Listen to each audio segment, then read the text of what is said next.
What is up, Coach Emma here, and welcome back to the Fit Habit Life podcast, where we cut through the noise, talk real health and fitness, sustainable fat loss, and habits that actually work.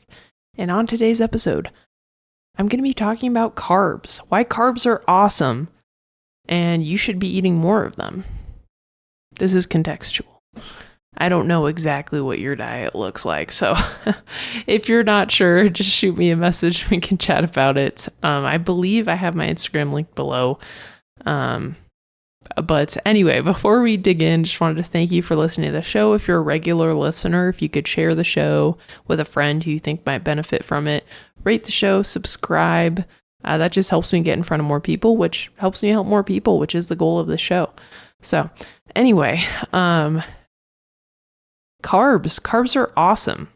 And the reason I wanted to talk about this is I've noticed a trend recently with clients that I'm onboarding, and I used to do this too. They've dieted a lot. A lot of the people that sign up with me, it's not like they've never tried to lose weight before. They've tried a lot of different things, and they're coming to me because they need help. They realize like what they've been doing hasn't been working, and they've tried a lot of things, and they're tired of going on this journey alone.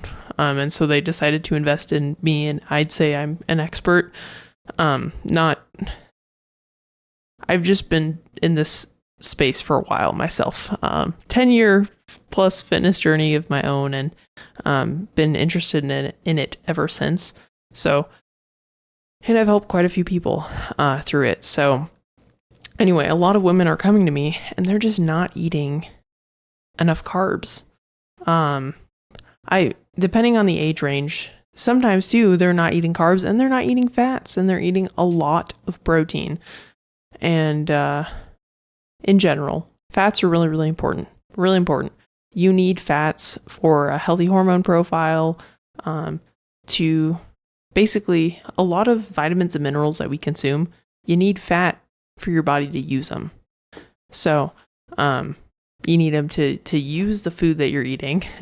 You need fat for energy levels, for brain health, for hormonal profile. And technically, people talk about like protein and fats. They're like essential macronutrients, and you need them to just function day to day. Like if you're not getting enough protein or fats, your body's not going to work. It's not going to work as it should. And so there's been like a couple shows where people are like in the wilderness, and if they don't get fat, like everything goes wild. I've not watched those shows. I've heard a lot about them. It's probably I shouldn't talk about them, but anyway, so fat used to be demonized, and then carbs were demonized. So I have some clients coming to me where they're not eating enough fats, and they're not eating enough carbs. And then I have other clients that are just not eating enough carbs. They're eating a lot of fats because they went low carb or ketogenic or like whatever. And their weight loss plateaued. They're struggling to lose weight. They have very low energy, poor quality sleep. They're tired. They usually get like a mid-afternoon dip. And it's because they're not eating carbs. And oftentimes they have digestive issues too. And so a key thing that it's hard to get if you're doing a low-carb ketogenic diet is fiber. Carbs contain fiber. Fiber is super important for overall digestive health, for regular bowel movements, for fullness. Like fiber is very, very filling. It's not technically a macronutrient, but I count it as one because, it's essential to be optimal, to have a healthy digestion, to have good brain health, to have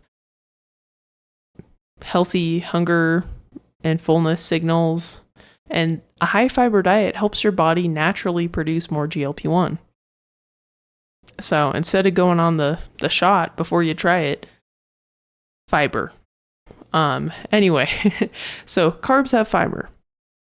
Carbs are also your body's preferred fuel source. Your body thrives on carbs for performance, for energy, for brain health, for, movement throughout the day.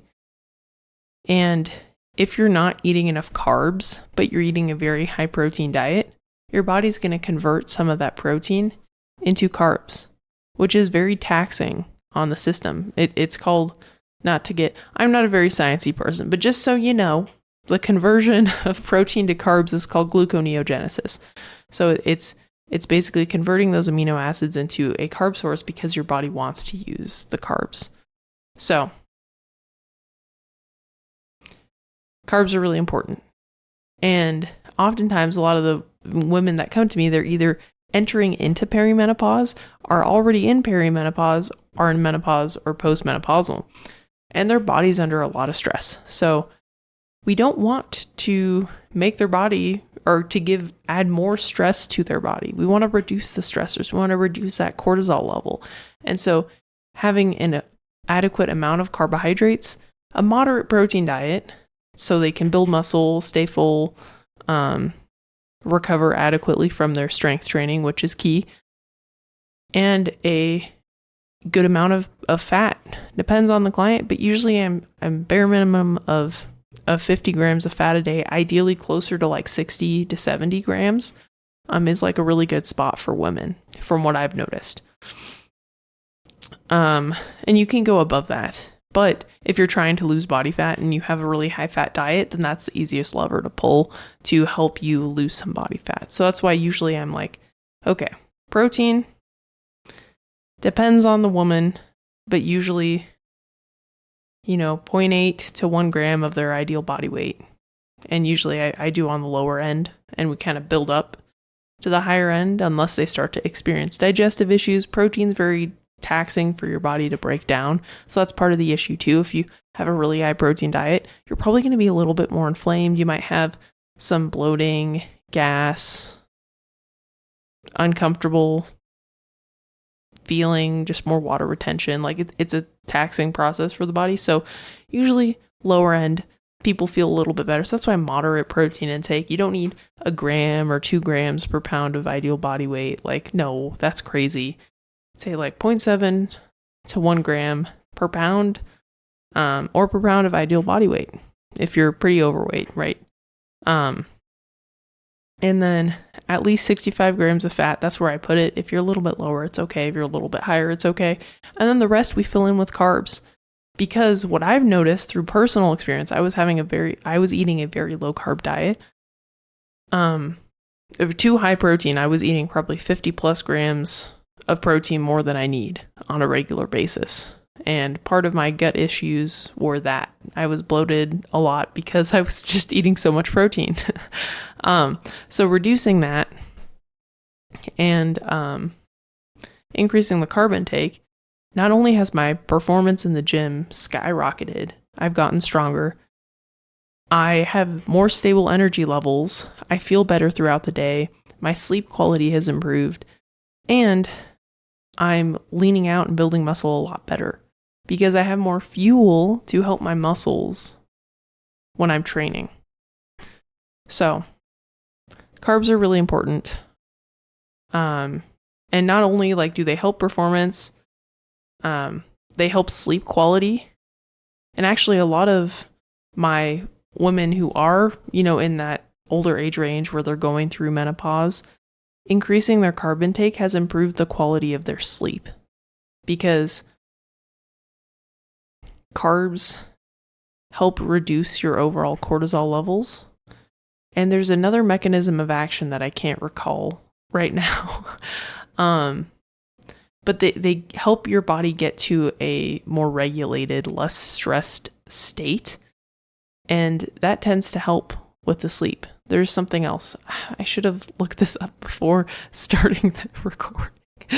But there's another reason that I can't remember right now. But eating more carbs will help your sleep. It'll help your performance, which most people want to look toned and they want to lean out and build muscle. And most clients too, right? It's like if you're eating a balanced diet, this is what I would call a balanced diet, a pretty high carb, moderate fat, moderate protein diet, it's going to be a lot easier to go out to eat. If you're eating ketogenic, low carb, no carb, that's hard. You can't usually go to a friend's house for dinner. I mean, my friends aren't as into fitness as I am, so most of them don't really care about what they eat. They just want to eat something that tastes good. And so it's like, well, I can't really eat what they provide if I can't eat carbs. Right? That sucks. You can't hang out with people. And then I talked trash about fasting a couple episodes ago, I'm pretty sure. Maybe I haven't. But if I haven't, I am doing it now. Same thing. If you're fasting, you can't go out and have breakfast with a friend. You can't get coffee. Or maybe you have to get black coffee because otherwise it breaks your fasting window and you can't have celotophagy or whatever. It's like, it's not realistic.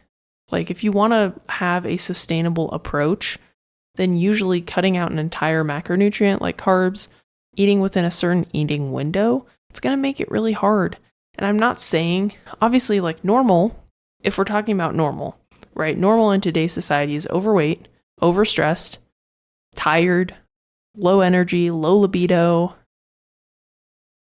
pretty weak, unhappy.